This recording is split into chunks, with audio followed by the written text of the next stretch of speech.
Good morning, millennials. Welcome back to the Morning Toast. Happy Tuesday. I am just floored. I'm humbled. I'm feeling disrespected because Miss Shannon Ford is in the building and she had the absolute gall. You know, I shouldn't put my shit on you. Like, I decided to look like crap today I knew you were coming and I should have just known better, you know?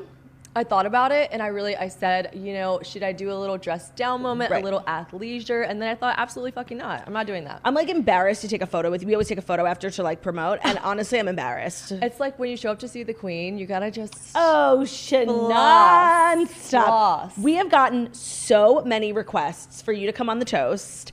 Honored. And to be honest, we hadn't even met until literally last week. Yes. And it was just love at first sight. I agree. Like, I'm obsessed with you. You're so pretty and funny. Like, I die. I had the most fun last weekend too. I feel like it was the best atmosphere to meet for the first time. 100%. We just kikied our way through the whole night till 4 a.m. We painted the town.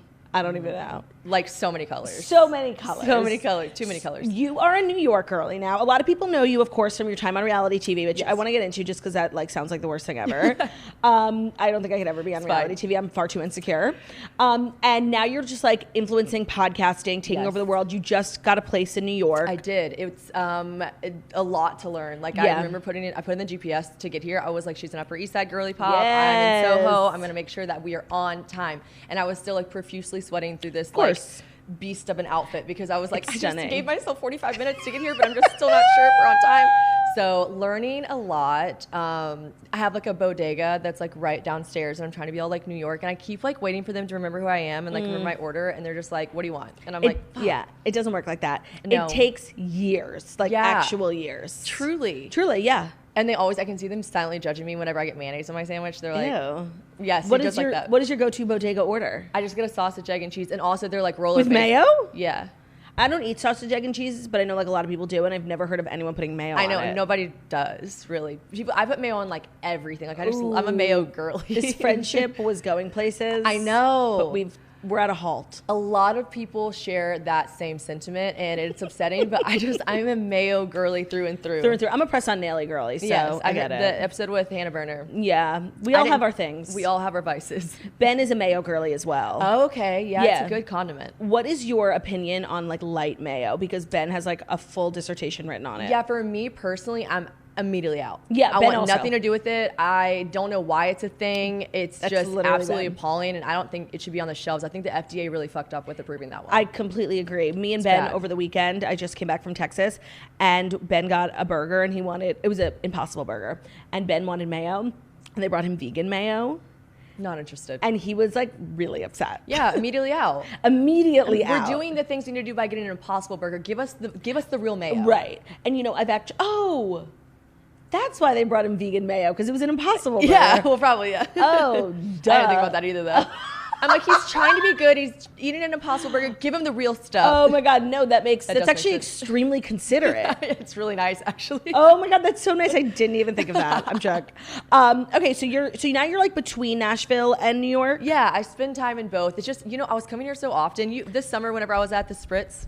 Yes. Oh, that's where we first met, actually. Oh, yeah, we did. But True, we didn't true. like hang. Well, We no, didn't kiki. and I didn't know anyone there, and I didn't want to be the girl following the hosts around. So I was just like, hi, and then I was like literally so fucking lonely. And Oh my God, I'm so sorry. No, it's no one's responsibility. But I was like, you know, like I go into these events, and I'm like, first of all, I am like extroverted. I'm gonna talk to people, and then I'm just like sitting next to the bartender, like, so how long have you guys been here? And she's like, you gotta go. But also, that was the time where I wore that outfit. Stunning. Well, thank you. But it was like they sent a dress code out beforehand that was like, I talked about this on my podcast. I guess New Yorkers like don't give a fuck about a dress code, really. No. And so the dress code was like cute little like fruit emojis for Spritz. Colors, yeah. Like bright colors. And I was like, not a problem. And I dressed like a fucking You nailed Fanta it. girl. You nailed it. And I think everyone thought I worked there. One girl did ask me where the bathroom was, and I don't know if it's because she thought I had gone or if she thought I worked there, but I felt like I should be holding a tray passing stuff out because everyone was in like navy blues and blacks. You know what's so funny that that's your experience from the Spritz party? Because how I perceived it,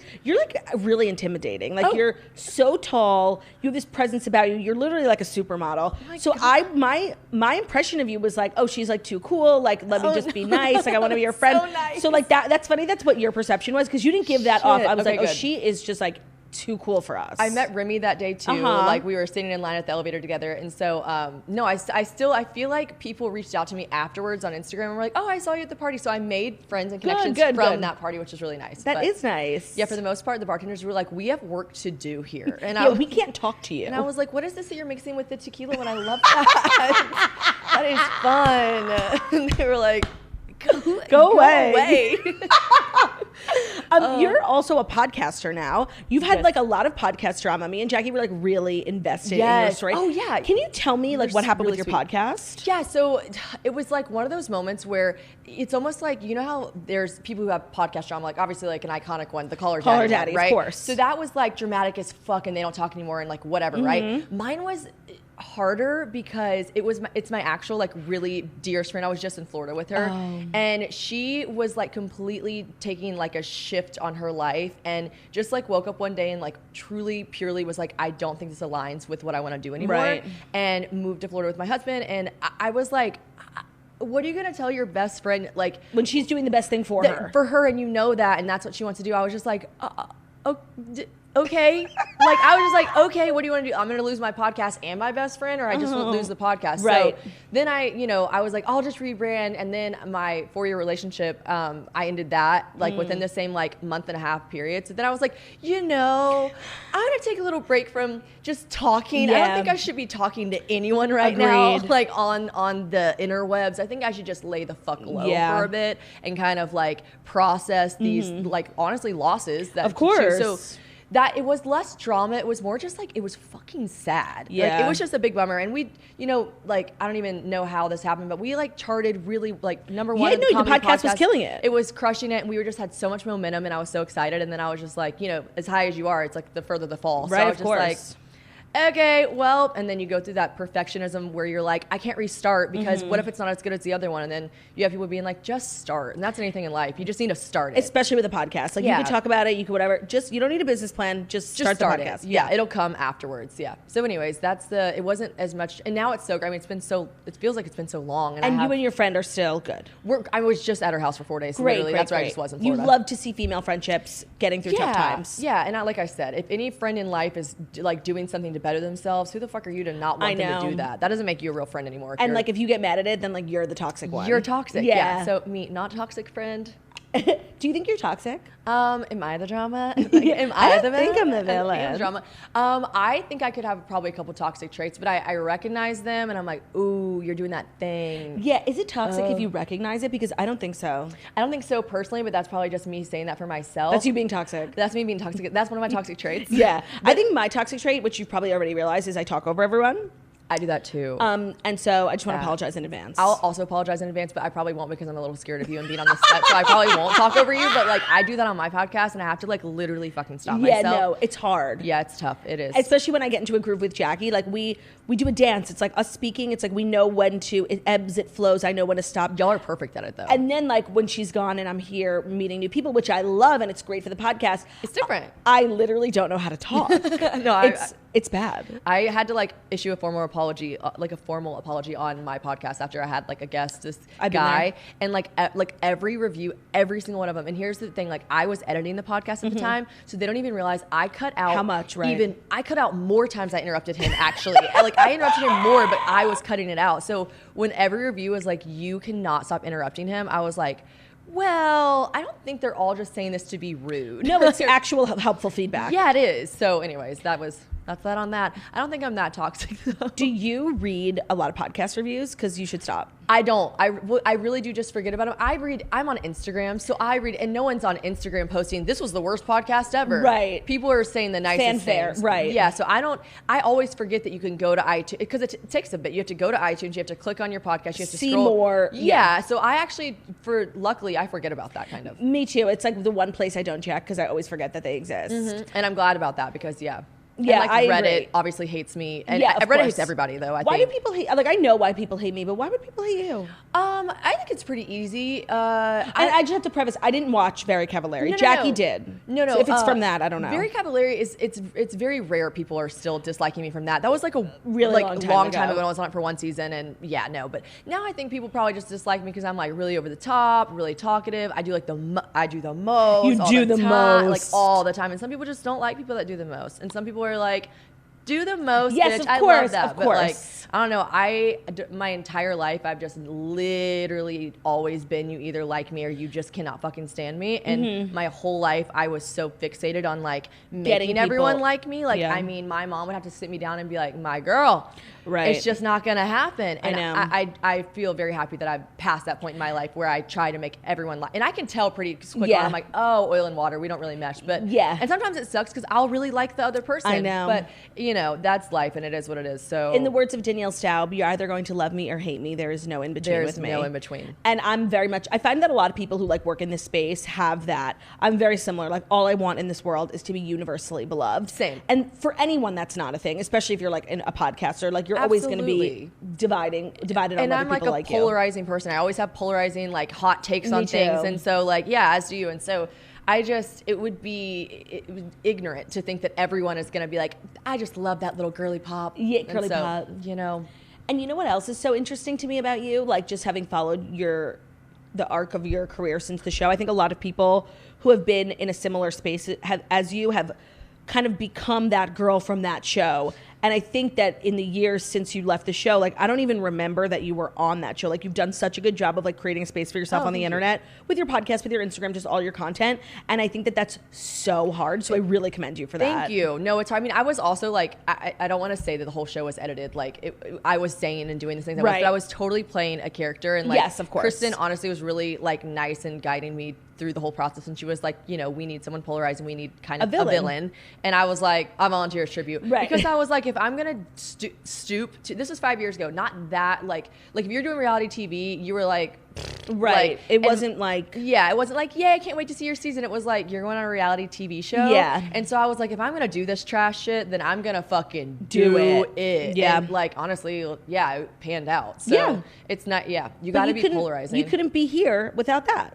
Totally. And people are always like, I talk shit about. I'm like, no, I don't. I'm like very understanding that was my giant platform. Right. But I also am who I am. And I don't like it's, I didn't create a character and then just stick in that character. So this is actually me, and I'm doing the work now. So now that I like know you, I really want to go back and watch the show just because. Tragic. And my teeth were so long. Oh my God. My teeth were trending on Twitter after the show. Oh, that's my so God. mean. It was very. Do you have new teeth now? So I had him shave them down. This is actually funny. I leave tomorrow and to go to Houston to get new teeth. Oh my God, I just got back from Houston yesterday. Oh yeah. I gorgeous saw that. town. Gorgeous town. Gorgeous girlies. Gorgeous new teeth in Houston. So. Love that for you. Good luck. Yeah, but they're gonna crack them off, the ones I have now, with like a pecan cracker. So just like let that marinate for a second, because I am. So you have veneers, is that what you're saying? I have veneers now that I don't love, and so to get these veneers off, they're porcelain. They get like a pecan cracker and crack them off. Oh my God, beauty is pain.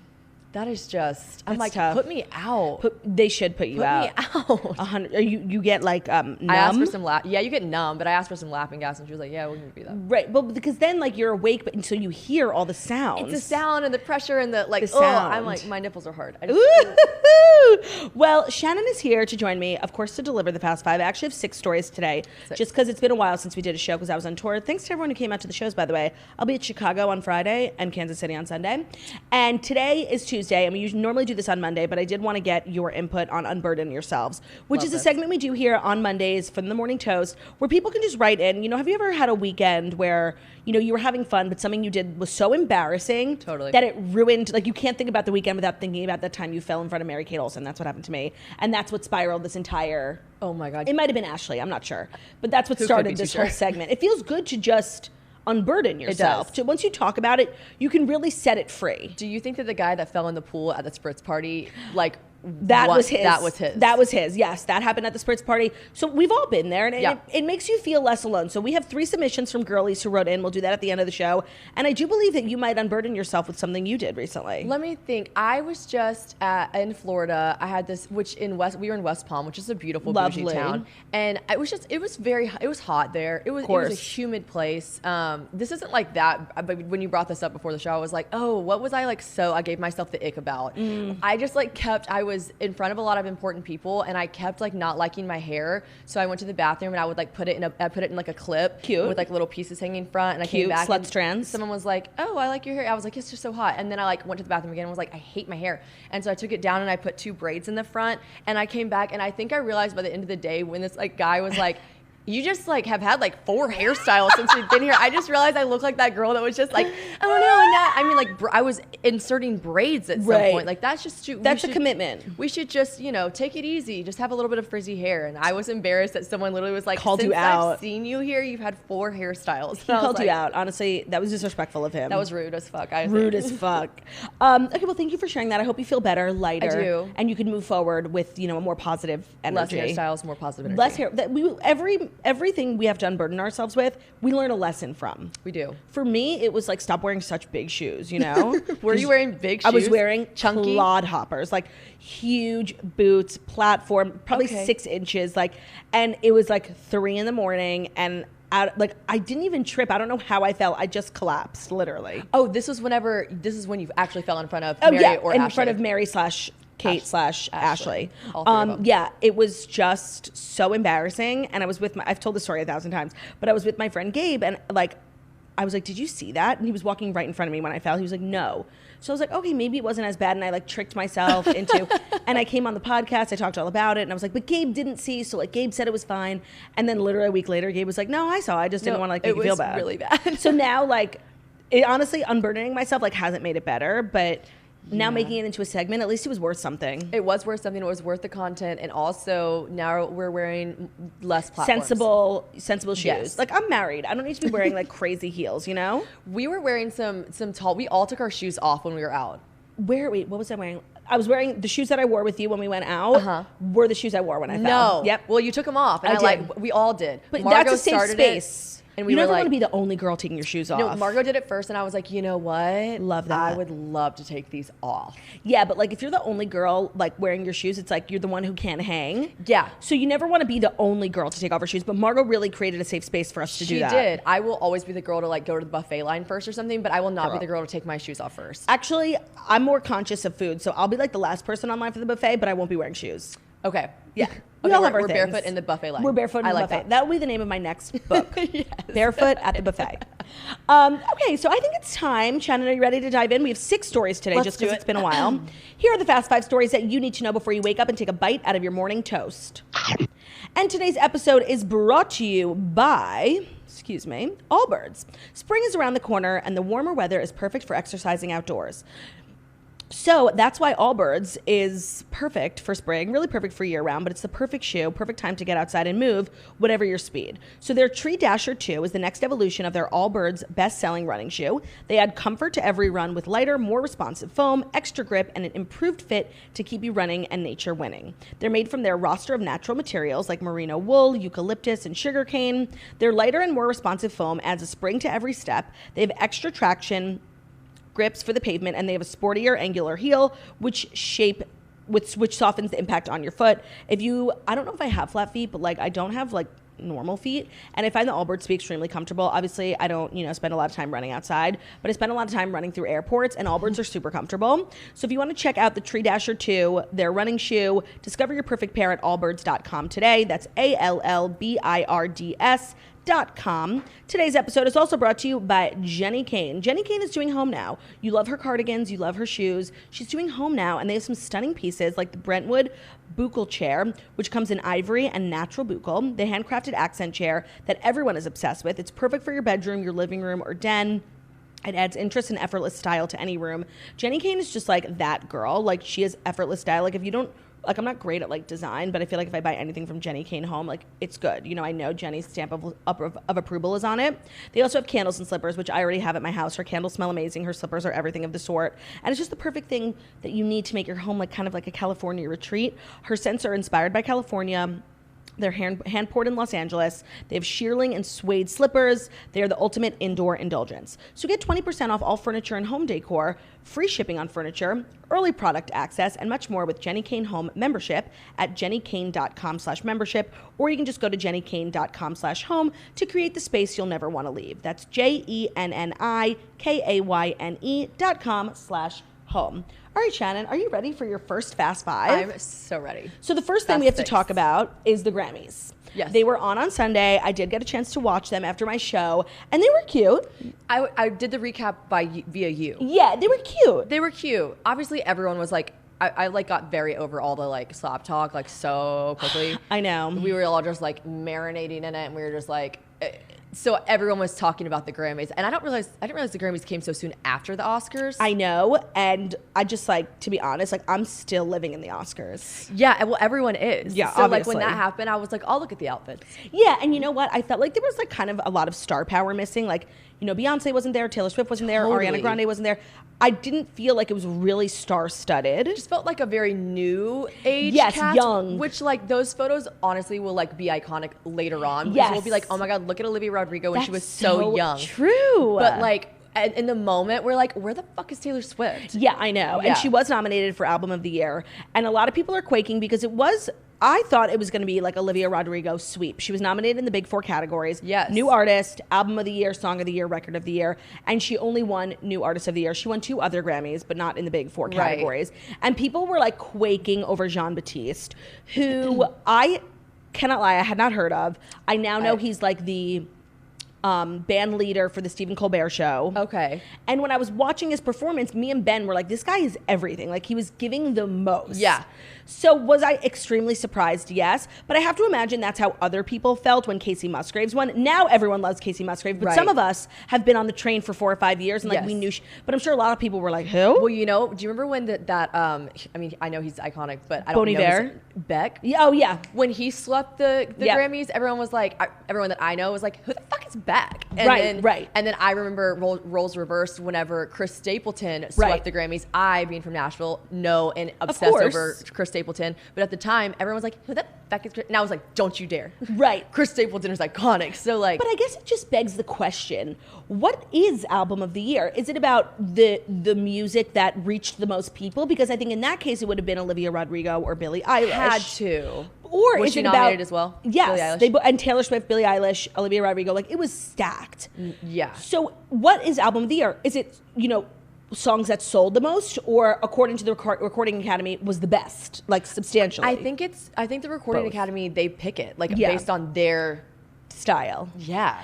I was just I was shocked, I'm not gonna lie, like really shocked. I think like Happier Than Ever is that the one that was nominated. I mean, that album top to bottom, and then Olivia's, like, I don't even have to go into like top to bottom, like the new Avril Lavigne. Like I'm an Evermore girl. Like Taylor Swift has done so much in the last few years. People like crap their pants over Folklore. I did too, but like I really believe not enough people are crapping their pants for Evermore. I had this debate with my friend because I like Evermore better than... You do? Yes. Me too. So I just like resonate with some of the songs more. I just think they're just like so vibey. Special. Like, I love them. I think a lot of people consider Evermore to be like an afterthought of Folklore, but because it came so quickly. But I totally disagree. It was like songs that weren't good enough for Folklore, but I think it's better. I like it better, but I will say, like, and I'm a Taylor Swift stan. But if we were like going to put the 2 albums, I do think Olivia's was better than Evermore. Yes, I agree. I mean, personally, like my toxic trait is just like blindly following Taylor into like off a bridge. Like I will do anything into the abyss. But yes, I agree. And I loved Sour. Like I listened to it back and forth all summer. So for me, it was like kind of a no-brainer that she was going to sweep, and they just like didn't give it to her. So I thought that was weird. But I don't really believe in like getting mad, unless it's for Taylor, but I don't really believe in like getting mad. Every artist deserves it. Like if you made your way to the Grammys and you got nominated, like in one way, you all deserve it. So even though I might not have chosen it and I wasn't really familiar with his work, I thought that the Grammys were a great commercial for him because I was like, this guy's energy is everything. And you had left being like, oh my God, we loved him, and now you know who he is. And now I'm learning so much about him. Like he was like secretly married because his wife, for the second time, was diagnosed with leukemia, and so they just like got married, and it's like this really romantic story. So we're just learning things about someone we might not have learned, and I think that's great. That is great. Now, what did you think about the performances and the looks? Like, what stood out to you? I thought I just like stan Carrie Underwood as well. Her performance, she's just like kills it every time. I agree. But Those legs. I'm a country like. Me too. I'm a country girl through and through. Me too. But that dress on the red carpet, like, crime against humanity. And like I just like I can't imagine she's ever gonna hear the shit I say, but like just like bad, like really bad. Like I always feel bad talking shit about someone's dress because they felt so good in it, and like they would never have like left, but like it was a war crime. I don't feel bad like at all, because let me tell you why. It's a dress. Carrie Underwood is not her clothing, and like when you are literally releasing songs and making millions of dollars off of one song, like I'm allowed to make fun of your dress. Well, who wasn't telling her that it looked like a botched bell? You know what? I actually saw TikTok today that really spoke to me, and it was. I don't want to be mean, but like the women in country, like really from a fashion perspective, were disgraceful. It's not it. At the Grammys. The best was Kelsey Ballerini. I thought she looked beautiful. Yeah, classy, simple. And the rest, it was, Carrie Underwood's mustard yellow moment. It was Maren Morris's snakeskin dress with a bra popping out, which I didn't understand, and Mickey Guyton's atrocity. I didn't see Mickey Guyton's outfit. It was velvet shoes. It was fringe long sleeve. She's just like a young, stunning star on the rise. Like it was aging her. Yeah, it was like the women in country just did not show up fashion wise, but they did show up in every other aspect. So did country in general. Brothers Osborne won. Oh, did they? For like... I just watched the recap on yours, so I didn't see as many performances. I just keep seeing these little clips. By the way, same. I saw it on TikTok. But it was a big deal, and he talked about like coming out and how he never thought he would have... It was just like, I was so emo. Like the way I would take a bullet for TJ Osborne. I was going to say, everyone in town thinks that though. Like, good, okay. Everyone in town is like, oh. Would you ever date a country singer? Yeah. Well, I did for 4 years, but I mean, not Who? like a... I'm sorry, I'm not in my ex, John Courtney, he's a great country singer, but he's not like, Okay, what about Brett Eldridge for you? Brett Eldridge for me, that sounds ideal, but I'm pretty sure he's dating like a supermodel right now. Is he? Yeah. Mm-hmm. He's so mysterious with his like dating life. He's so quiet. He's like literally... What about Chase Rice? Chase Rice, my best friend dated him for 3 years. So that's not gonna work. Yeah, yep. Damn. We'll keep thinking. We'll keep running through it. I don't know. I think that I've probably... I like that everyone in town is like, she's not a star fucker. Yeah. I like that about me. Yeah, I like that about you too. Yeah, so that's nice, and I feel like I get invited to everything. Because you're not trying to like... No one's like, oh my God, this bitch is gonna come and like flirt with every... Right. Like, we're keeping it nice and classy and low-key, and like, I like that about me. That takes a lot of restraint, because I imagine if I were you, like, I would be star fucking my way to the top. No, I'd be fucking. I just try not to fuck stars. On the low. I outsource the dick. Oh, so that's we're really like, smart. we're flying out, we're having people fly in, we're outsourcing the dick. And then in my town, everyone's like, what a saint. Okay, and so I like how we're just blowing up your spot right here. When you get flown out for dick, do you pay for your own flight? I've actually never, like, it'll be me already being where I'm at, and like maybe I'll meet someone, or maybe someone will set us up. God, oh, that's nice. I've never had a man buy me a purse, a flight, like... Honestly, gentlemen, I'm open to the opportunity, but like look at this queen, beautiful get her bag a purse. Sitting over there, like no, I've never. You bought that purse yourself? That I Fendi bought it bag. yesterday. Yesterday, wow. She's a new girly. You need like a man to buy you a Birkin, like now. Yeah, where are they at? They're not watching. I know that. No, I know. We have very straight audience. Same. But maybe they have brothers. Do you have a brother that wants to buy me a Birkin? Give me a brother Birkin. Yeah, you need a Birkin brother. So other than that, it was like kind of boring, the Grammys, but it was fine. Love Doja Cat. There was no like... Oh, I liked her outfits a lot. Mine?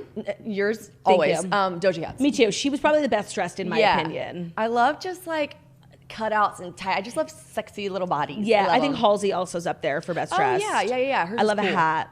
Hers was really cool. It was different. So...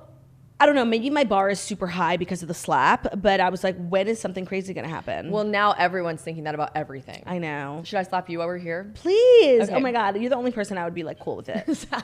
I thought Trevor Noah was fine. Trevor Noah. The host.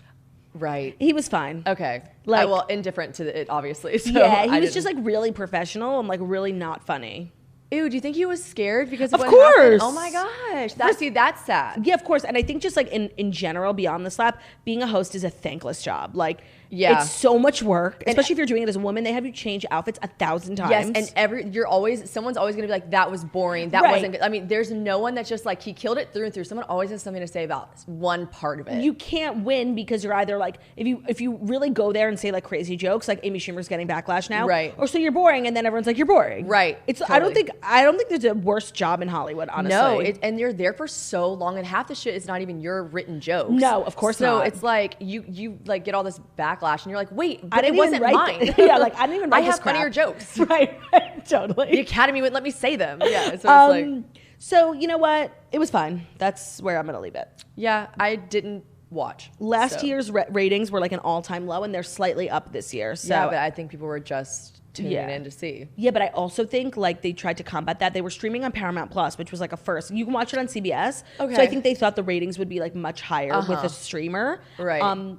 And I think that maybe for a while we thought like award shows were relevant because they're on cable, but now we think they're irrelevant just because they're irrelevant, not because they're not on a streaming service. Well, and we're just so like, we're so privileged with all these and E! News and all these things that just like regurgitate it for us that we so easily to digest. I know everything that happened, and I was on stage for more than half of the show. Yeah, I don't have to watch it, and I don't want to watch the boring Grammys because I can just get the good shit the next day. I know, and it's like when the real A-listers don't come. What's the point? I agree. Okay, well, thanks for breaking down the Grammys with me, Shannon. Of course. And we have some more news.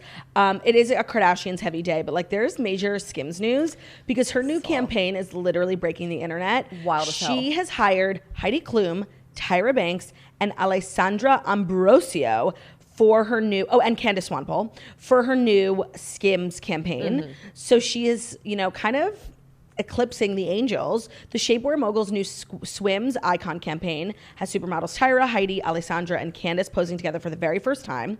In the ads, the four former Victoria's Secret Angels show off the Skims Fits Everybody collection of thongs, bras, and bodysuits. And Kim wrote on Instagram that her shoot was a blast. She said, "It's been a while since we were all together, so it was so special to be reunited." And allegedly, like, it was just going to be the four of them, but then Kim was there, and she was like, "I have to get in one photo." So there's pictures of the four, and then there's pictures of them with Kim. And I'm dead because, like, at what point are you like, I'm gonna pop in? Oh yeah, like imagine the confidence. What was that conversation? She's just like, I mean, obviously Kim Kardashian, iconic and totally body, everything. Yes, everything. But I just can't imagine being like, so let me just pop in for one.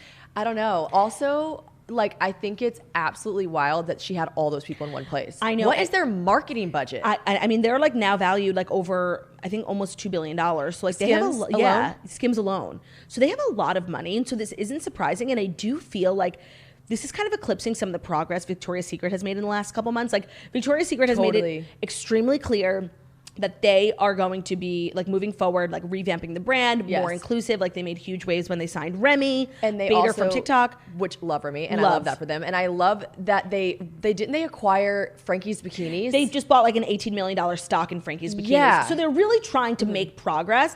And I feel like this is just like shutting that down because like this is so iconic. Tough. I mean, leave it to Kim to just like shut them the fuck. They're like, whoever's in the boardroom that's like, we've got it, we've done it, mark the T, dot the I, and Kim's like, nope. No. Yeah, so that was my first thought was like, wow, this is iconic too. Like, oh my God, Victoria's Secret cannot catch a break. No, cannot. Cannot. Well, I mean, they're making up for a lot of. I know, like they're really, like they have Amira from TikTok who's amazing. They have Remy from TikTok. I think that they are like really trying to undo all the damage they did in those really toxic years. Yeah. But to be honest, like I don't know if a lot of people are really interested in a Victoria's Secret revamp because I'm very much like a Skims girly now. Well, I just like can't wear Victoria's Secret and not feel like young. Like I feel like I'm in high school. Like, I can't wear Victoria's Secret, period. Like my breasts are too big. Like I literally can't wear it. No, like Skims, when they have the Fits Everybody collection, like it truly fits everybody. I literally feel like it's a travesty that for most of my life I thought I was a D cup because Victoria's Secret makes you think. Yes. Like, do you know how many men I was like, I mean, I'm a 34D, and they were like, bitch, the fuck you are? No, you aren't. You're so right. Like their sizing is so toxic. It's so incorrect. And I feel like the first time I learned what bra size I truly was when I took literally the Third Love quiz because Third Love bras, and I was like, oh my God, that's my actual size. And I've been moving forward with that size now. And the peace of mind and clarity I have, I've never felt more lucid. Yeah, well, it's crazy too. No one feels good when they're wearing a size that it's labeled something different or whatever. All of that just shit does not feel good. Like agreed. I think people think I'm smaller than I am. I was talking about this on my Instagram because people will send me extra small shit like in PR packages. Yeah. Yes, and I'm like, I have that problem too. I'm just not an extra small. I'm really not. I'm a medium. And so I just want to wear size medium things. And no, people are always sending me extra small and it's so annoying. Like, guys, I'm an extra small. Like, please get my size right. Get it right. I think any sizing just sucks when it's like not portrayed correctly. You're gonna feel bad. Especially in like fast fashion where like the size is just whack. Wild. And like when you shop online so much and then every now and then you'll go into like a department store and you're like, you're literally taking clothes into the dressing room that are 3-4 sizes bigger because that's where you're used to buying on Shein. Yes. It's so toxic for like your mental health. You do that. I do that. I'm like, okay, well, I'm probably going to go ahead and grab a XYZ in this. And then I'm like, wait, this is normal made clothes. Right. Like, this is well-made clothing. So I'm probably the size that I actually am. But fast fashion it's crazy as hell. It's crazy as hell. And it's so cheap. So everything's so small. So you're literally sizing up 2-3 sizes. No stretch, no give, no anything. Nothing. And that's why I just love Kim more than anything. And I could literally write a thesis on this. Like when Kim did Fendi X Skims. Yes. It was Fendi X Skims.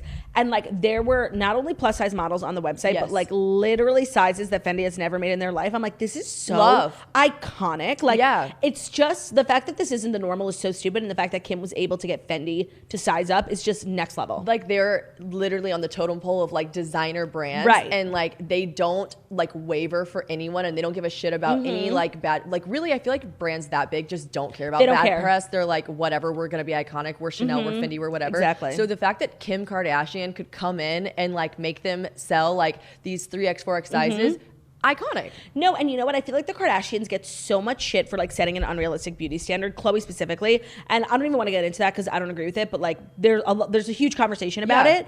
And no one even talks about like Good American. All my clothes are from Good American. It's literally the best website, except their returns are like a little fucked. But like Kim and Khloe and like all of their brands, like they're really making waves. They're walking the walk and they're talking the talk, and nobody talks about that. All they talk about is like how Khloe filters her face and she's setting an unrealistic beauty standard for women. When it's like you were also mean to her back in the day, and that's why she's doing this now. So she's just a victim of trauma. Like fuck off. Y'all were literally crazy to her. Crazy. Oh my god. Like maybe one of the most, like I'm like me comparing her to Princess Diana, but I'm like honestly like.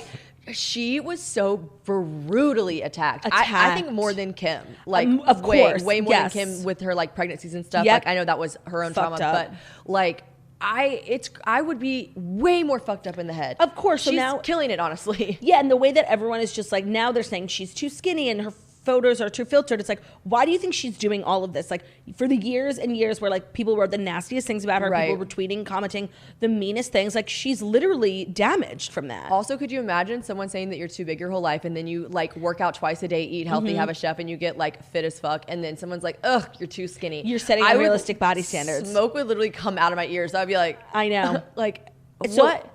I prefer to focus on the good things that the Kardashians are doing. Agree. And I think a lot of people don't talk about how like Skims, Good American, Fendi X Skims like really are changing the game. Game changers. Game changers. Agree. I love Good American. Like I think I stand Good American. I've done brand deals with them before. I've recently started to buy literally pretty much exclusively from. Yes. And I love their sizing because it's not small, medium, large. Like no one wants to buy something that's like extra large. It's like embarrassing. Totally. So they have 1, 2, 3, 4, 5, 6. Like that is stunning to me. I love stunning. That. I also love that. I also love that whenever I worked with them as a brand deal, they like let a lot of brands are so picky about messaging, and they really were like, "Do what you want, we trust you." Oh, I love that. And I appreciated that. I was like, "I'll cover the topics that you need me to cover, but can I say it the way that I want to say it?" And a lot of brands are like very strict. I mean, they're like they don't trust these hoes, but I'm like, trust me, a trustworthy hoe. Yeah, I love Good American. I'm so glad you're on the same page. So Skims just like being iconic yet again. I'm so happy like that Skims is doing as well as we all thought it would be. Yes, and I'm so glad it's not called Kimono. I almost just said, remember when they changed the name, and now she's doing the same thing with her perfume line? Well, she's changing KKW fragrances, obviously, because she's not KKW anymore. KKW Beauty as well, I'm sure then, right? Right, so KKW Beauty has been like shut down for a couple months. They're like rebranding the formula, rebranding whatever. So I do believe like KKW Beauty and fragrance will come back as one company, which they should. It should, well, yeah. And I don't know what it's going to be called. I kind of forgot she did perfume, and that's kind of where she started. I know. Which is so crazy, but she was like doing this whole like repertoire and like giving this like back, like, you guys, from the moment I came out with Gardenia, I was like, what the fuck? I don't remember any of this shit. Gardenia. Oh my god, I thought it was so crazy that people were buying perfumes online that they've never smelled. That psychotic. Which, by the way, I remember being like, I want this, obviously, because I am such a basic bitch. And I was online and I was like reading the notes, and I was like, I don't know what this means. What is like I bought the sample pack. Oh, good, good. I did do that, but it's crazy because I did smell two of them like, ooh. Yeah, no, I know. It's like the fact that KKW Fragrances was as successful as it was and nobody ever smelt it before buying is so crazy. No, wait, I didn't realize that no one fucking smelt it. No, it's psychotic. It's the craziest thing. That's the power of Kim Kardashian. That is crazy. So we love Skims over here. We're big supporters. And speaking of more Kardashian drama, Kanye West has dropped out of Coachella with less than 2 weeks before the festival begins. And I'm really over talking about Kanye, but I do feel like this is a positive development because Kim... Did he drop out or did they pull him? He dropped out, and it was reported that allegedly he told Kim he was going to stop and then go away and get some help. I saw that. So I feel like this is part of that. Okay, well then I'm here for that. Me too. I'm actually going to Coachella, and which I can't tell if it's my worst nightmare or if I'm going to have fun. Have you been? I went one time, but I only went for one day because my flights got messed up and I was delayed like 3 days in Dallas. So I feel like I went there for a brand deal at the time. I took a photo in front of the Ferris wheel and then left because it was so late and botched. So I haven't experienced it that way. And going with Revolve, so like they've done the whole like VIP. Yeah, I feel like they'll take care of everything. Yeah, so that'll be posh and fun and cool. But like I don't really love like the outside, you know? No, I know. Can I tell you? I've been twice, and before I went for the first time, like it was my idea of hell. And I was like so negative about it. That's how I think I'm being. Yeah, but then like you get there, and first of all, you really don't go to the festival until the night, and it gets so much cooler. Like it's not that hot. Oh, okay. And it's kind of like everything. Like, really? I know. It's like so lame and toxic. Wait, I'm trusting you on this. And I'm the most negative bitch alive. Like I hated Coachella and I'd never even been. And we went, me and Jackie, for a brand deal. So we didn't really have like a bunch of things planned. We ended up having like a really good time that the next year, like we fully planned out, like we got a house. Wait, like we had a good time. I don't think I would ever go back again. It's definitely something you should experience. Right. Revolve makes it really premium. The parties are so fun. They have amazing performers. Cool. So it's honestly not the worst. Okay. Stagecoach is better. Are you going to Stagecoach? I'm going to Stagecoach with Show Me Your Moo, and that'll be really fun. Good. Okay, I'll be there too. So. Okay, yay. But so, I agree with Kanye. Yeah. I think I like this. I like this for him if he's really pulling out to do that. But I feel like he always does this, and it's kind of like so toxic, and he really is like, it's like I mean, I hate to use these like triggering words, but like it's the abusive ex that like does this stuff, and then he comes back and he's like, I promise I'm getting help. And I feel bad for him because he obviously has admitted that he has mental issues. Health, yeah. So I'm just like, I really feel like it's such a constant stream of, and now I'm going to go away, be better, and I'm going to come back and everyone's going to, which again, I love his music. I know. Of course, if I could separate the two from church and state, like really obviously love his music, but I just feel so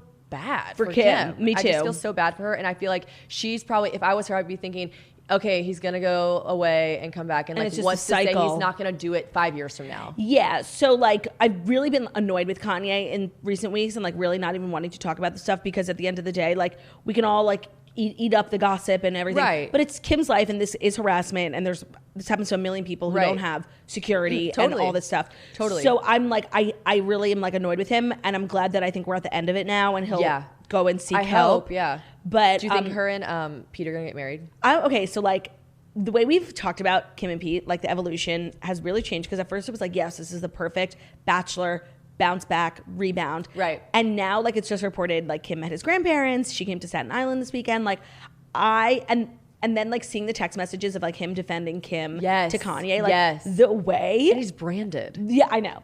The way that I am so obsessed with this couple, like I am it's too. Not healthy, and I never thought I would like want this for Kim, but I think that like she's having the time of her life. I think she had like a good marriage that like in the last few years was really hard, and she hasn't like been in love in a few years, and I think she's like having this whirlwind romance, and I'm obsessed. Scared. I think she's literally been scared, and I think if I was Kim Kardashian, I think that I would be like, who the fuck do I date next? I know. And I know it's like she could date anyone, so she's like, who do I date next? And I think like when I see pictures of them, I literally am like, she's so happy right now. I know. That bitch is getting digged down in Dallas, and she is happy. Yes. She is happy, and I just like it. I'm giddy over it.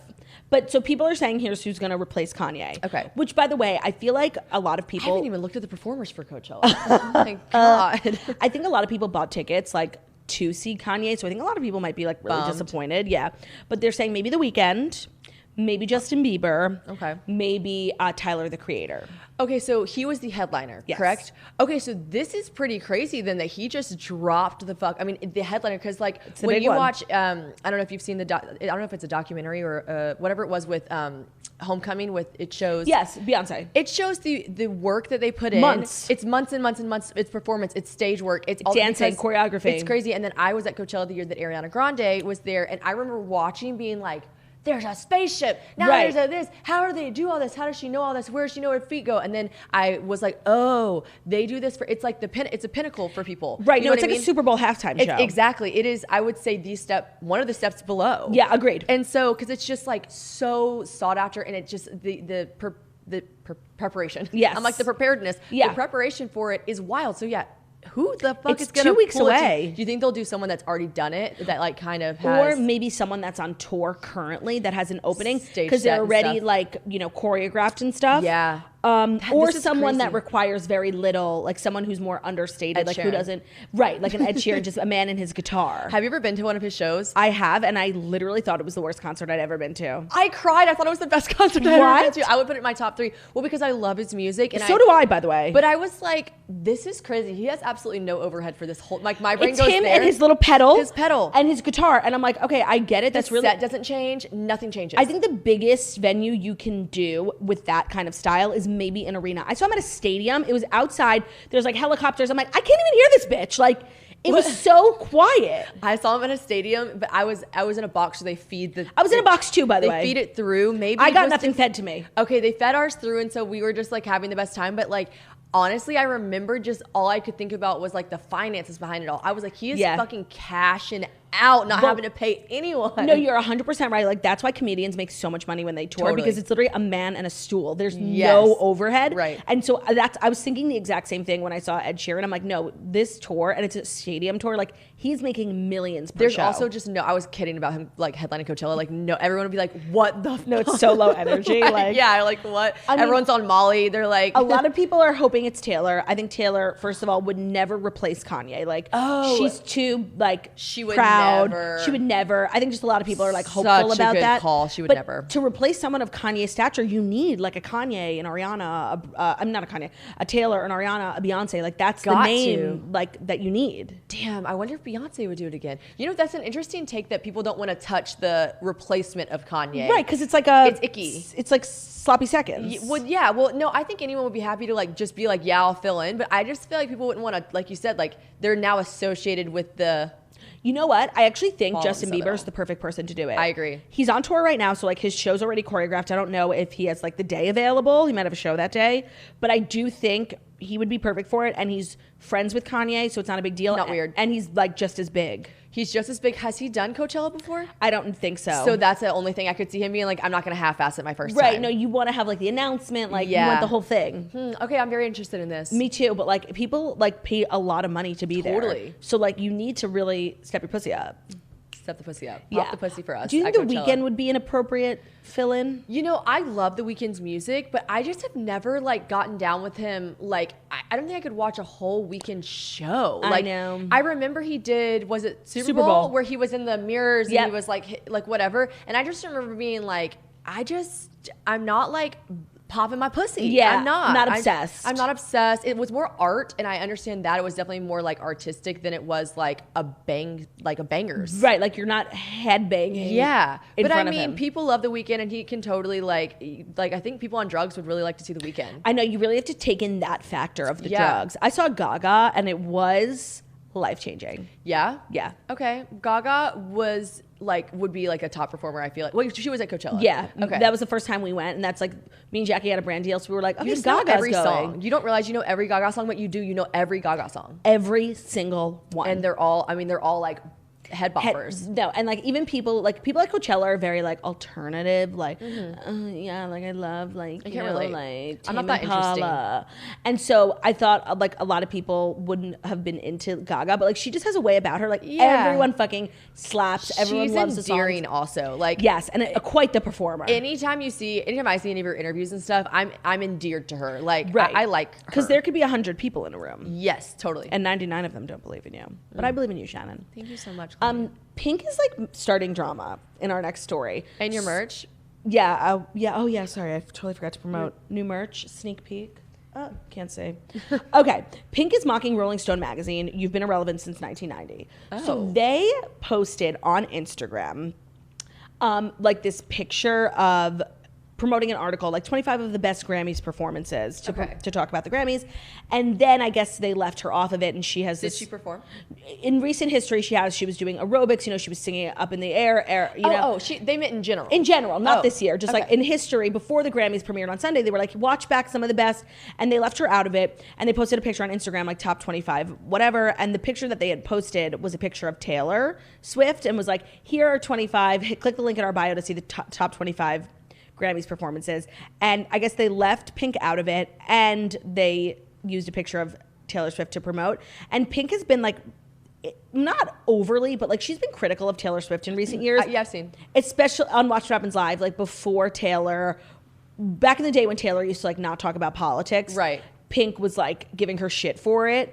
So I just feel like there's tension there, which like breaks my heart because like these are two queens. I just like all these flavors and she chose salt. That's just crazy to me. know. Like I think it speaks more that she's affected by an article by Rolling Stones. If you're saying that you've been irrelevant since 1990, they hold space in your head. Right. Like they're living rent free. This is what she wrote. Ha ha ha ha ha. You guys have been irrelevant since 1990. This is the magazine that used to feature people like John Lennon and Muddy Waters. Hunter S. Thompson wrote political pieces. They put Tina Turner on their cover. Then they sold out and all credibility went to shit when style over substance and revenue over authenticity went into play. That's when Snooki became acceptable coverage. Give me a fucking break. Do your homework. You don't have to like me or my music or anything about me, and believe me, I could give a shit. Sounds like you do give a shit. But this is the biggest sellout in fucking history when it comes to a publication we all once trusted. Fuck Rolling Stone, and I felt that way for many decades, and so many... it's really long. And so many of my favorite, hold on, it's loading. It's really long. And so many of my favorite artists and peers have. This isn't just about their horrendous opinion of rating Grammy performances. It's decades of wasting trees and people's time. Oh my God. I just didn't didn't think into it. I didn't think she had to really bring Snooki into that. Like, honestly, I thought that was actually kind of fucked up. Wait, when you said that, I was like, oh, rude. I know, like, leave Snooki out of this. She's just doing her best. She's doing her best, and she never claimed to be like a singer. Rolling Stones acclaimed artist. Like, she's just out here eating pickles and like living her best life, putting her ass in a mini fridge. I know. And she's like come a long way. Honestly, I know. Justice for Snooki is what this whole podcast should be about, because and what a like random little blurb she threw in there. Like, right. Like, pick someone that's done like really mean things to people and like use them as your like blurb. Right. Like someone we can all get behind, a true villain. Yeah. That was jarring when you read that part. I was like, oh, rude. No, I know. It's like, leave Snooki out of it. And I get what Pink is saying. Like, first of all, she should be included in that artist list, whatever. It's not the biggest deal. It's not facts. It's just like this dumb article, like listicle from Rolling Stone. Like, so who actually cares? BuzzFeed at this point. Like, right, exactly. We know that people aren't going to like the stores, and rarely are people picking them up. So honestly, like all these publications are having to put out so many internet articles content because everyone's consuming so much online. Mm-hmm. So like, I mean, it was probably just a random filler article. Like, no, I know. And now she's like bringing so much attention to it. And honestly, the whole message she wrote is like about how she doesn't give a shit. But like, you don't spend that much time writing a Megillah when you don't care. Like, you obviously care. Rent free. They're in your head rent free. And that's just so not Pink. Like, I watched her documentary, and she really is that bitch. Like, she doesn't give a fuck. So what are you doing? What are you doing? This is like kind of like a losery thing on Pink. I want to say. I think it's very loser behavior. Yeah, which makes me sad because Pink is not a loser, like by any stretch. Neither is Snooki, by the way. No, Snooki is amazing. Leave Snooki out of it. I just think leave her out. I'm feeling like Chris Crocker, like, leave Snooki alone. It's really not cool, and this is kind of loser behavior from... She's also like, she's always kind of brought women up, and I just feel like that's just weird. It's really unlike her. I'm like shook. Yeah, it feels like very like sore loser behavior. I know, and it's like not even something worth fighting over. It's a stupid article. I know. Ew, she like, it's giving me Reddit vibes. Yeah, I'm not. She's like, I don't even care. Yeah, and you're like, she stated like 3 times, like, I don't give a fuck. I don't care, as if I could give a shit. We're like, you're quaking. You're quaking. No, you wrote like a long ass comment. Like you had to wait for it to load. Limit. Yeah, right. You care, Pink, and that's fine. It's okay to care. Like, I think it's just time we start normalizing like caring what other people think about you, because like being upset. Yeah. Nobody on the planet cares more about me, what other people think, than me. So like, I totally get it. But it's kind of losery to like act like you don't care when your actions are clearly saying otherwise. Care. Yeah, that's always like, I always try to not say I don't care, because I care so fucking much about so many things. So deeply. Even when I don't care and I say I don't care, I'm like, people aren't buying it.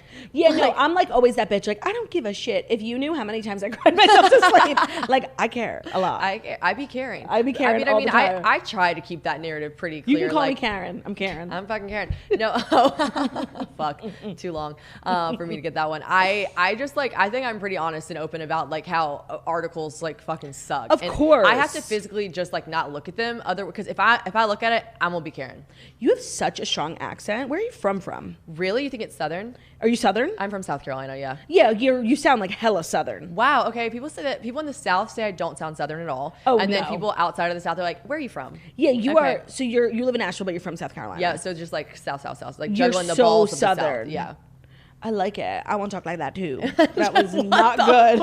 That wasn't good. I'm sorry. I'm so sorry. I don't know who you just offended, but I think like... So I grew up watching Honey Boo Boo, and that's the influence. Oh, okay. Honey Boo Boo was good. The best show on TV for a while. No, really good. Honestly, hate to see the downfall the family's taken. Really, really tough. But if you want to go back and watch old episodes, I highly recommend. But I also recommend that you don't eat because it's like one of the most disgusting shows. They're always like they're like throwing mayo at each other. Like it's really sick. They're like just like fisting cheese balls, and then they're like one of the kids and has like an extra toe, and they're like always playing with the toe. It's really sick. It really is sick. It's sick. It's like borderline like one of those TLC. Well, it was on TLC. It's TLC, yeah. Oh my god, I was like, it's gonna be like I skip past TLC so fast because even the titles of the show, I'm like 1,000 Pound Sisters. Yes, such a good show.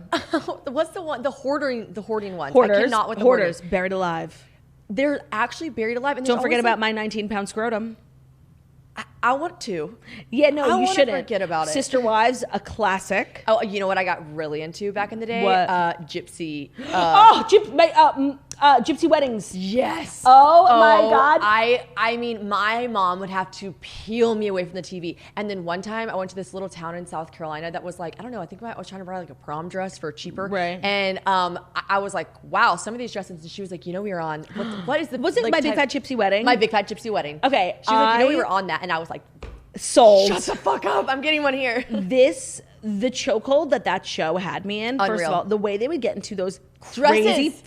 Fights. Oh. Like at the wedding, at the ceremony, beating the shit out of each other. No, and their dresses. I mean, and they always looked like actual, like character, like, yeah, and that's just what they Cartoons, looked like. Yeah, it was so wild. And then it was also like so weird that they were getting married at like 14. Yeah. Oh yeah. It was also cringy, but it was the TLC show that I could not. It had me in a chokehold. I'm so glad you just brought that up because like I totally had forgotten about that show and like I was obsessed. You need to go back and watch it because like the amount of work these women were putting in on these dresses to get into those dresses, they were literal like the size of a trailer. Yes, and then some of the women that were making them were like, yeah, I'll only do 2 dresses a year because I'll pay for my whole salary for the whole year because it also takes me 6 months to make it. Right, and the crazy thing was that these people like literally lived in squalor and they just like saved up every single dollar for the wedding. Like they didn't spend money on anything. They lived in campers, right? Like just to save for the wedding. Crazy. Also, I really liked Wife Swap. That I quote King Curtis like daily. Did you ever watch Sister Wives?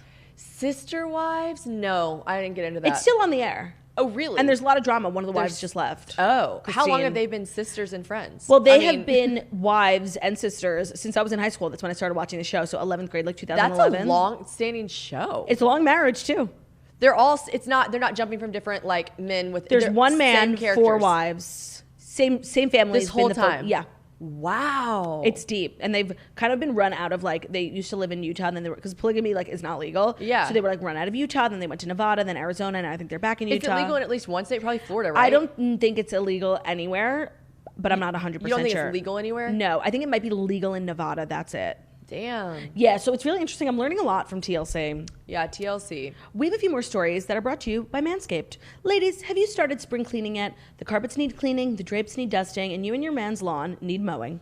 Spring has sprung, and the global leaders in below-the-waist grooming have the best tools for cleaning aisle 5 in your pants. Join the other 4 million individuals worldwide who have trusted Manscaped by going to manscaped.com for 20% off and free shipping with the code TOAST.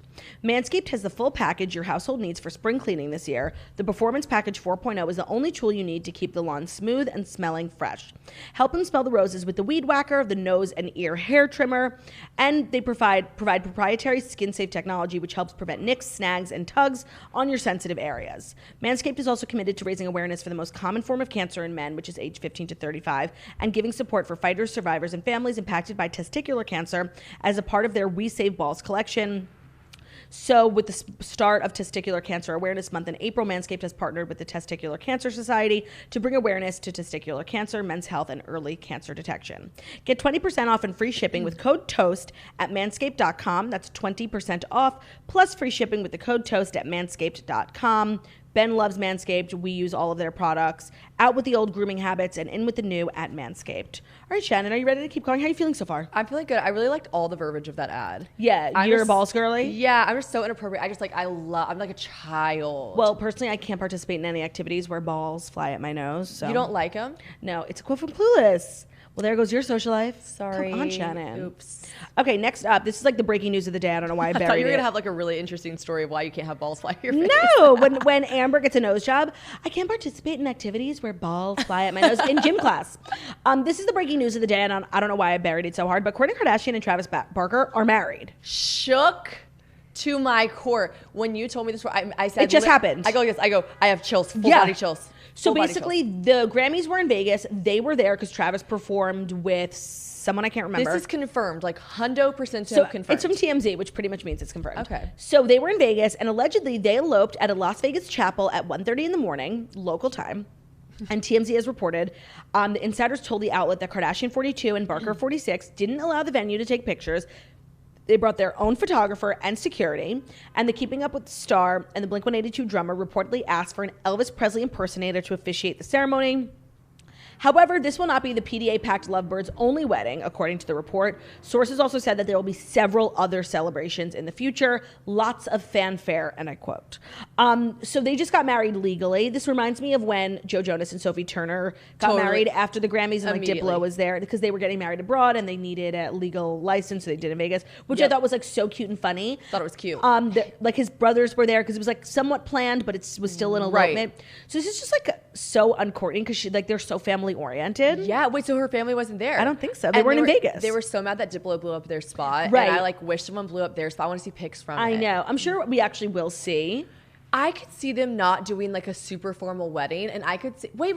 Never mind. I take that back. She's never been married before. I know, and like as much as they're like so kind of like crazy emo weird, they're also like very traditional. They are. So I kind of think we'll be getting like a big Catholic wedding. They're very religious, the Kardashians. They so, are. Like, I thought that the engagement was so like traditional. It was almost kind of chuggy. Yes, I completely agree. I would when I saw it, I was like, ew. No, I know. It's like so not Travis Barker. Yeah, I was like, not the heart-shaped roses. Right, no, it's 100% chuggy. I couldn't have said it better myself. Yeah, so I'm shocked that they did that. But also, I'm just gonna say, and like I'm standing Kourtney being happy right now. Me too. Like all the Kardashians are just seeming in the like best they're season, falling into the right dude. The right dudes are falling into the Kardashians. Yes. Okay.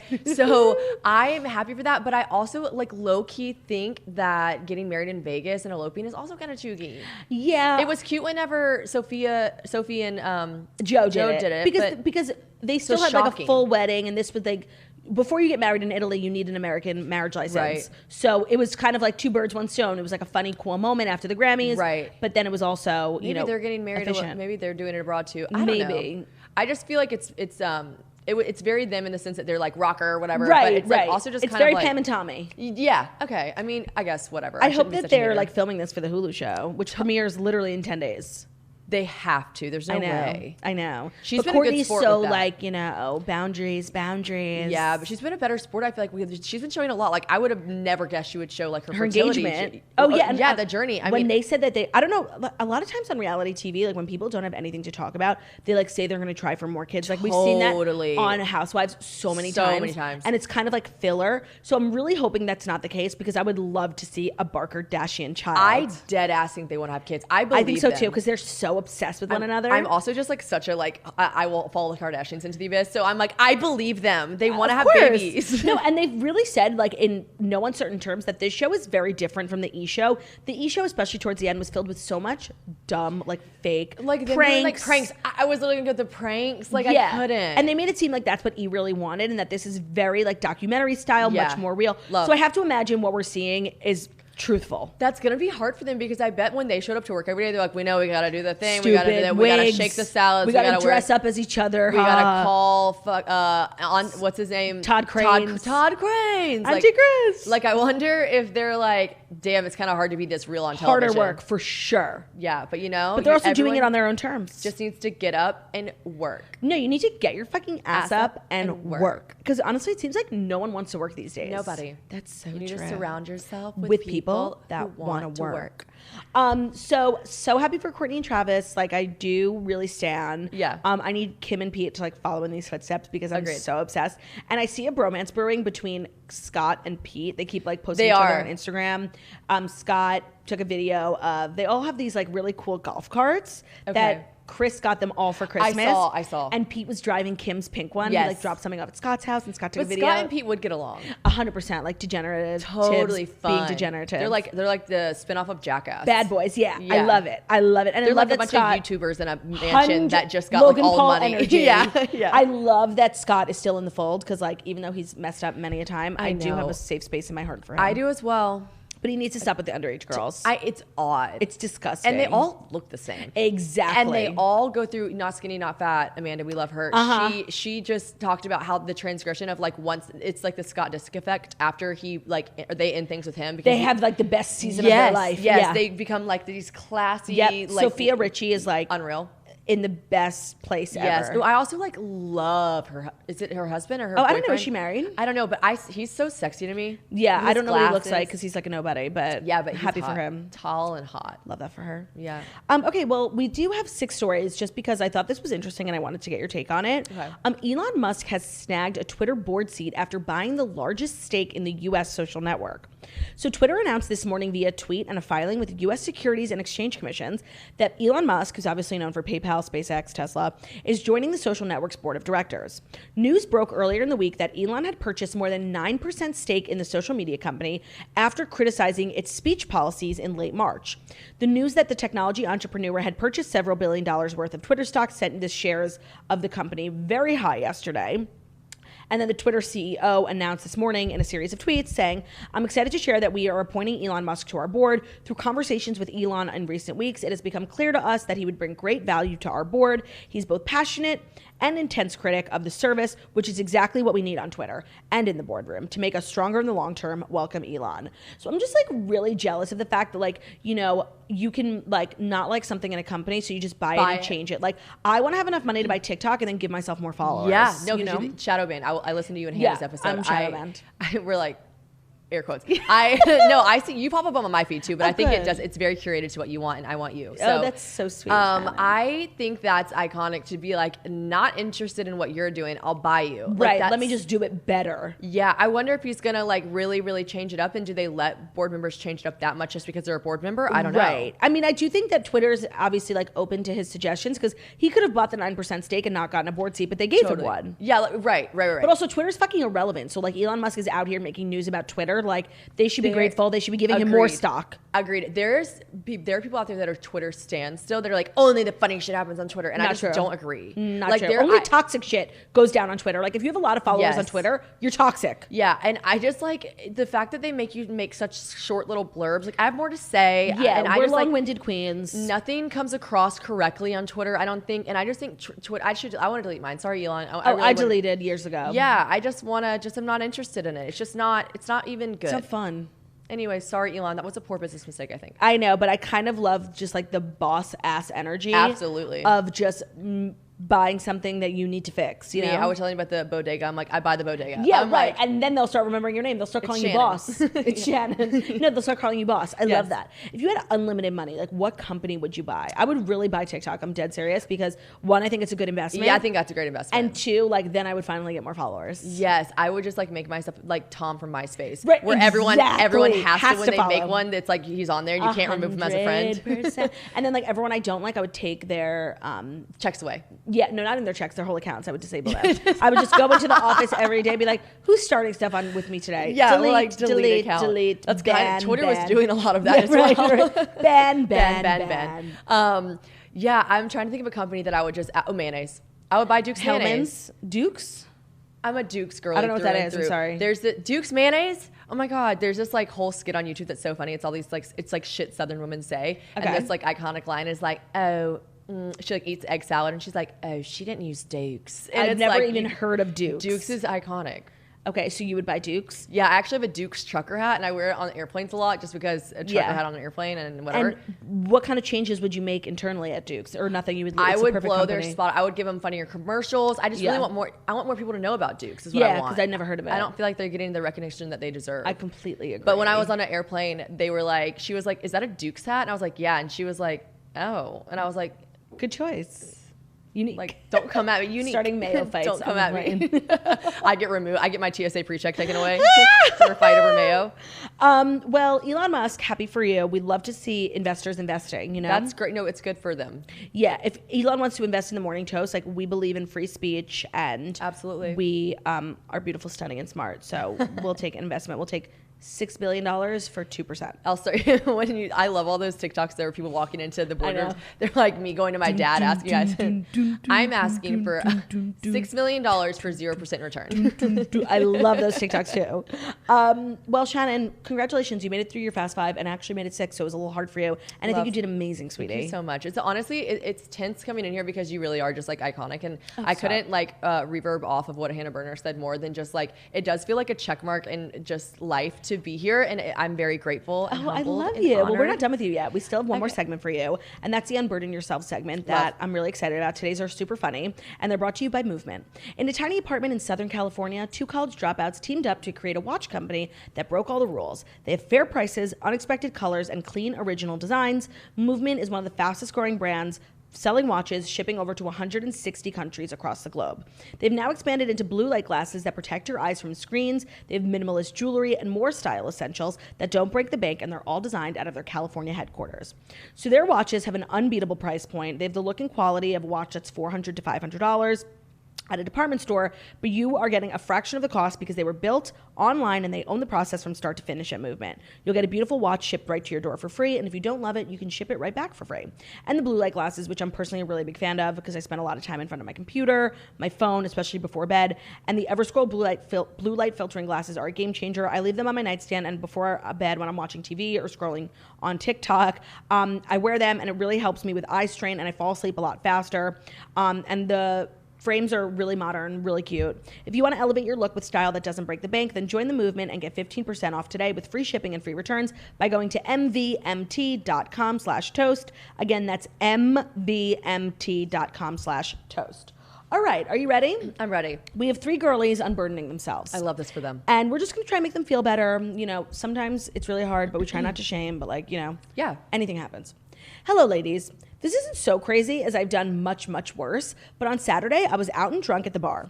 I was texting this guy that I'd been dating to come out, but he wasn't up to it, and it was getting late, so he was likely going to sleep, which is why he didn't answer my last text. At around 12:45, I left the bar, and I would not give up on trying to get him to come over or meet me out. Oh, no. So I texted him a few times in a row saying, SOS, and help, are you awake? Of course, he FaceTimed me immediately asking if I was okay. I had to pretend that I got spooked by something while I was waiting for my Uber to not seem like a crazy girl who cried wolf. Anyway, I feel a little insane for it, but I'm glad that I'm getting it off my chest. He still didn't come over. Of course he didn't come over. You're unwell, honest. Oh, sorry. I'm trying not to shame. That's not good. In the future, like, do not waste an emergency. Like, that's not good. No man is worth, like, you know. Also, that is just like... It's not good. Crazy behavior. Yeah, I know. like again, not shaming you, but just like we are both kind of blown away by this. So what does that say? I just think moving forward, just don't do that ever again. I completely agree. You could just not do that. I don't know, there are other ways, like send a titty pic. Like there are other ways to get his attention. Yeah, or just like I think like if a dude isn't giving you attention, like he'll remember that you didn't care, and then they are all the same fucking idiots. And they'll love it. It's so sad, but like it's so basic. Like I think people literally have like a whole podcast dedicated to dating, and with a hetero relationship and just like a straight man, like all you have to do is ignore them, and like literally you'll be married in a week. So crazy. They're literally such little titty suckers on their mom moms at first and then you. Yeah. And they just need attention so bad. And if guy's not talking to you, it's because he's talking to someone else, because men need constant entertainment and attention. And I just talked about this on my podcast actually. No, you're right. So like, I just think if he's not responding, he either is dead ass tired or he's fucking someone else. So we're going to just have to let that sleeping dog lie. It's not that complicated. That's what's so sad, you know? No, like, and there's just so many dicks you could hop on. Like, I know. So many. And you listen to the toaster, obviously beautiful, stunning, and smart. So I would just, there's no need to jump through so many hoops to get someone's attention. And honestly, maybe if like you have to be doing all these crazy things to be getting someone's attention, like it's not right for you. No. Find less sleepy guys. Yeah. Or sneaky link that's up late. Yeah, and don't make false alarms. That's not cool. No. Okay, good morning, beautiful and stunning, smart Jackie and Claudia. Well, she meant Shannon for sure. But Jackie is. Yes, of course. Love you, Jackie. I would like to unburden myself from a baby shower incident. I uploaded an Instagram story of the table setting at the baby shower without realizing that there was background audio of my grandmother whispering and asking me how much weight I have lost, and me replying to her with the amount. It was live on my story for about 2 hours. Hopefully people just thought, weird flex, but okay. Like I wanted to die, and my mama was quite remorseful about her comment that was made in public. Love you too. Oh no, I feel you do not need to unburden yourself from this. You did nothing wrong. Like a queen. You should be proud of yourself. You know, you should be telling more people. It's it's so hard to lose weight. And if you wanted to do it and you did it, you accomplished your goal. Yes. You should be proud of it. And this really isn't that bad. Like think of all the things your grandma could have said. You know? Oh my gosh. No, Mama should have been shouting this from the rooftop. She's just proud of you. She should have been whispering like not. No, I think that this is totally fine. Like you shouldn't be embarrassed at all. Like it's great. It's great. And you're celebrating your friend's baby. Like what's better than that? And maybe there was someone who's like been like into you that like didn't know how to like approach you or something, and he's like, you know, I've been noticing that you were looking good. Mama's right. And this was a great little opener for him. Right, it was a great opener. Like, oh, congrats. You know, like maybe he didn't know what to say, but now you open the door, and then you're going to be married, and you're going to be thanking your grandma. I think you're killing it, and I have put so fucking more like horrible things on my Instagram, like by accident. Like just I should have unburdened myself this past weekend. Please, what'd you do? Someone was taking an Instagram story of like all these girly pops, like we were all like cheersing espresso martinis. And in your nipple? No, I wish. In the background, but you didn't see my face, but like I just have a decently recognizable voice. / everyone that we were with was all like married, and I think if you knew the group you were with, you just knew Shannon was saying this. And I was like, oh my God, I was like, that's the 5th uncircumcised dick I've seen in the last 4 months. Oh my God, that is so you. It wasn't until like 2 hours later that like, because it was one of those things where everyone's just like cheers, and then we all got back to girly pop talk, and then someone started getting so many DMs that has like a lot of followers that was like, all I can hear is this is my 4th uncircumcised dick in the last 5 months. That is so funny. Have you ever accidentally like shown your nipple in a dress or anything? Yeah, but I do it on purpose sometimes. I've got the palest nipples. Like do I. They are the exact same color as my skin. You can't see them. Like right before I hook up with someone, I'm like giving myself titty twisters, I'm like wake up, because I just like wish they were darker. I talked about getting them tattooed on at one point. Oh wow, but that's a permanent choice. That would have been a permanent choice, and they did talk me out of it because they were like, do you want to have kids one day? And I was like, yeah, that'd be great. Can you not breastfeed if you have tattooed nipples? No, that's not it. They just said that your nipples will get larger, and then you'll have like a ring tattoo on around your nipple. You know what I mean? God, I didn't think about that. They expand, but the tattoo doesn't expand. Correct. So that's horrifying. So they were like, maybe we should just like table this decision, and you could just keep giving yourself titty twisters before you hook up with someone. Oh my God, that is the funniest shit I've ever heard in my life. So hard as well from doing that. Oh man, that is the funniest thing I've ever heard. Well, our third unburden is another social media faux pas, and it's pretty bad. I'm not gonna lie. Oh no. Hello, Shannon and Claudia. I have had this eating away at me, and I have yet to tell my husband because I'm mortified. I woke up one morning and took a video of my dog. She sleeps at the foot of our bed in a crate, and I thought it would be a cute thing to show what our mornings look like to my dad. I sent the video to him, not realizing my husband was completely naked in the background. No. I went back to watch the video a few days later, and I realized what I did. I can't say anything to my dad because I was so mortified at what I did, and I haven't bothered telling my husband because I knew he would just be so embarrassed. I can't believe I made such a dumb fucking mistake, and I will never take a video while in our bedroom ever again, clothed or not. Love you. Yeah, never tell your husband and pretend like it never happened. Like, let your dad think that you don't know what you did. So just let him think this is like his secret to hold on to.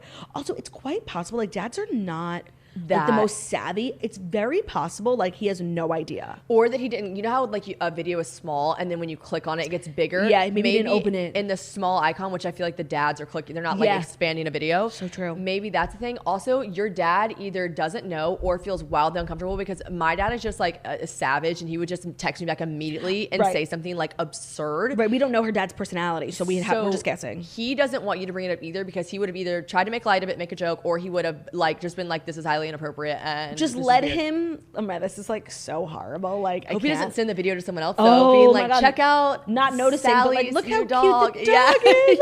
Oh no. The next time you're with him, like dads are always like, hey, can you help me with my phone? Just go in and delete it so he doesn't like have the ability to send it to anyone else. Yeah. And don't ever tell your husband. There's no reason to embarrass him. Like, no. He doesn't need to know. And also don't talk about it with your dad. One, because that's awkward. And two, it's very possible you're right. Like he doesn't know. Yeah.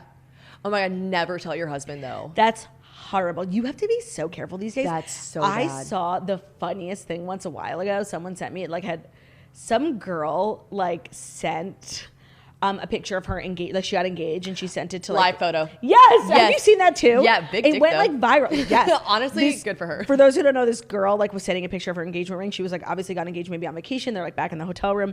She's sending a picture of her engagement ring and it's a live photo. So if you press it, it's like her finger moving and then her man jumping on the bed with his dick fully out. So what he actually was doing, which is like such a fucking dude move, and they love to do this. She was showing her ring and then he was helicoptering his dick to the ring. Yeah. He was like being funny, I guess, like yeah. And she was like, oh, thank God I didn't get that in the photo, but it was a live photo. And live photos are so fucking dangerous because they have sound too. Oh, they have sound. And I sometimes will send a live photo on purpose because it'll be like the ocean or whatever. And like one time I was so embarrassed because I had not hiked. I don't really hike. I just like walked upstairs to this like spot to get a picture of the ocean. And you could hear me over the crashing waves going... And I was mortified. I sent it to a boy as well. And I was just like... That's horrible. Oh. That is horrible. Yeah. Oh, man, that's so I'm also funny. such a creepy, sneaky little sleuth that like I knew that this one guy that I was talking to that I don't talk to him. I had to kill him in my head. He's the worst actually. And but I think he did not realize he was sending live photos. And I was always like, because they have sound. Good, don't let him. I was like never gonna tell him that he was sending live photos because I was like, what am I doing here? Yeah, of course. The stalking is immaculate. Yes, I agree. But in the future, like if you're sending photos, just like always remember about the live photo of it all because it's really... Live photos are great. Like when my sister sends me pictures of her daughter, like it's the best because like I hear her like a little voice and then she's like running. Love. But like in any other circumstance, they're horrifying. So scary. And like the sound is just something that you always forget about. The sound is so attached. Oh, the sound. Yes. It's so layered. Don't send live photos. So, thank you to everyone who unburdened themselves. If they ever want to write in to us to unburden yourself with something, it's unburden yourself. No, what is it? Unburden yourselves at gmail.com. Shannon, thank you so much for finally being here. I adore you. The Toasters adore you. You're a queen. Tell everyone where they can follow you, where to listen to your podcast, etc.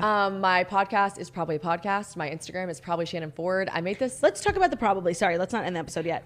What's with the probably? Wait, I'm so sorry to keep doing this, but I have to unburden myself about one thing. And I went back. I like how you literally like, oh, I don't think I have anything. I don't have anything. I went back and forth on whether or not I should talk about this on the Toast. Yeah. And you'll probably have absolutely no idea what I'm talking about. The Facebook group drama? Yes. Okay, I do, because that was my first intro, because like I didn't watch Very Cavallari, and then someone was sending me your Instagram stories like years ago, but I'm not entirely sure what happened. You had some beef with Toasters. No, okay, so it was Toasters, but I didn't know. Okay, so this is even funnier because like my friends from back home and like everyone in my friend group was like, abort, like you do not want to fuck with these people. Toasters. And I was like, whatever. And I just like, when someone like, when people come with pitchforks, I like come with like a bulldozer. One, I just like, that's just a toxic trait. What was the drama? So basically it was a subgroup. It wasn't y'all's Facebook group. So that's the whole issue that I was That's the issue with having Facebook groups. Is like horrible, like disgusting shit goes down in Facebook groups that use our name. Right. And it's like, friends of mine are like, what the fuck is this group? Can you delete it? And I'm like, no, I have nothing to do. Can't. I'm not in this group. I don't run this group. Right. But it's like Toasters who love Shannon Ford, and they'll start a group and then they'll start saying horrible things and threatening you. No, you know? So it was like a group of 40,000 was a subgroup. I need to preface a subgroup, and it was 40,000 people though, and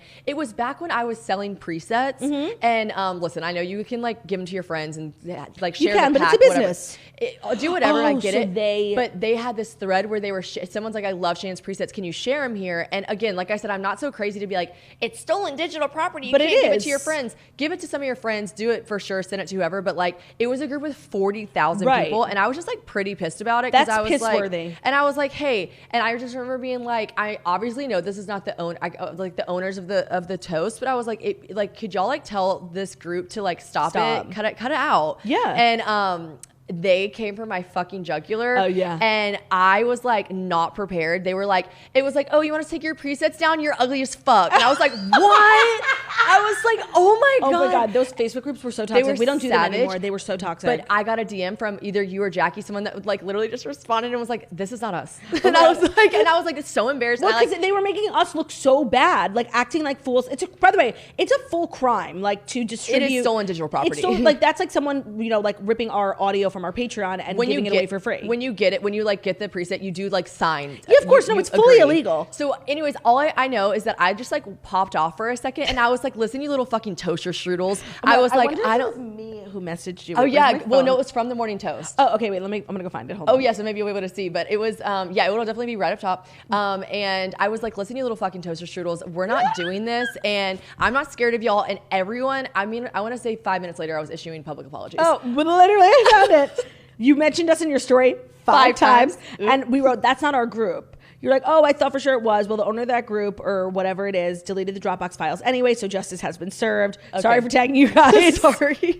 And that was literally 2019, 2 years later. Shannon Ford coming on the toast. Here we are, full circle. Someone did comment though when you announced the thing. Someone was like, please bring up the OG drama. Oh my God, I'm so glad you did, because honestly, I kind of remember there was drama, but I don't remember like what it was about. And by the way, you're 100% justified. Like, thanks. Everyone did tell me though immediately, they were like, abort mission, don't fuck with the toasters, and like you should probably apologize for calling them toaster strudels, which I do, but it is an elite breakfast item. I like it, by the way. I don't think my father, the inventor of toaster strudels, would be too pleased to hear about this. Thank you. I'm so glad we brought that up. But my initial question was, why probably? So it's really, I just had to lean in because I did it in college. So Twitter was huge, and there was no such thing as blue check marks yet. So all of these celebrities' names on Twitter were the real, legit, the real Claudia Ostrich, whatever. So I thought I was just like so funny. It is funny now that you explained it. And I made mine probably Shannon Ford, and honestly, it did get quite a few laughs. I think it's cute. It was a giggle box, and I kept it, and then I went on the show. Well, then I moved to Nashville after college, and everyone kind of like, I just love attention, and like people thought it was funny, and were like, oh, I get it, that's funny. And then I was on the show, and I really I emailed the girl, or I DM'd the girl on Instagram whose name is just Shannon. Right. Her bio literally says she works for Facebook. So I tried to buy it from her, and she was like, no. And I was like, oh. And what about Shannon Ford? Is that taken? Taken. Yeah. Fuck. And no, hers is Shannon Ford. And just Shannon. There was two people. Right. Shannon and Shannon Ford. At Shannon would be cool. Yeah, it would just be cool. I love people that just have like, I'm like, what ballers? I know. I one time tried to reach out to the girl who was Claudia, and she never responded. Like, no. Yeah, exactly. There's so much power. There just is. So anyways, I was on the show, and then my brand started like doing all blowing this up, and then I just honestly, there's a lot of like funny things you can do with it, like probably a podcast. I didn't have to think twice whenever I was naming my podcast. Right, it's a great name for a podcast. Probably podcast. And then like merch, like the guy that does my merch, he got me this for Christmas. It's like, what does it say? Probably love. But it's funny because dudes at bars will be like, you can tell they forgot my name, probably, and they like glance down, and then they're like, fuck, that's not right. Hey, probably, yeah, you want to drink? Yeah. They're like, that's not your name. So anyways, yeah, that's where it probably started, and I really just had to lean the fuck into it. I'm so glad we just wrapped that up before, because I had so many questions and they've been answered. There you go. Shannon, thank you so much for being here. Your first time on the Morning Toast was a hit success. I hope you will join us again. I will, with love to. With pleasure. And that's our show, you guys. Tomorrow we are back in studio with Paige DeSorbo, and then Thursday... Unreal. Thursday, Jackie's back remote. So we'll have a nice catch up with Jackie on Thursday. And then I'm headed to Chicago on Friday. There are last time I checked, 30 seats left at the Chicago Theater, which is so crazy. I do believe they consider that a sellout, but I'd really like to sell the extra 30. So girlwithnojob.com/tour. And then Kansas City on Sunday. Hope everyone has an amazing day. Don't forget to follow Shannon on Instagram. Listen to her podcast. She's a queen. We love you guys. Have an amazing day, and we'll see you tomorrow. Bye. Bye.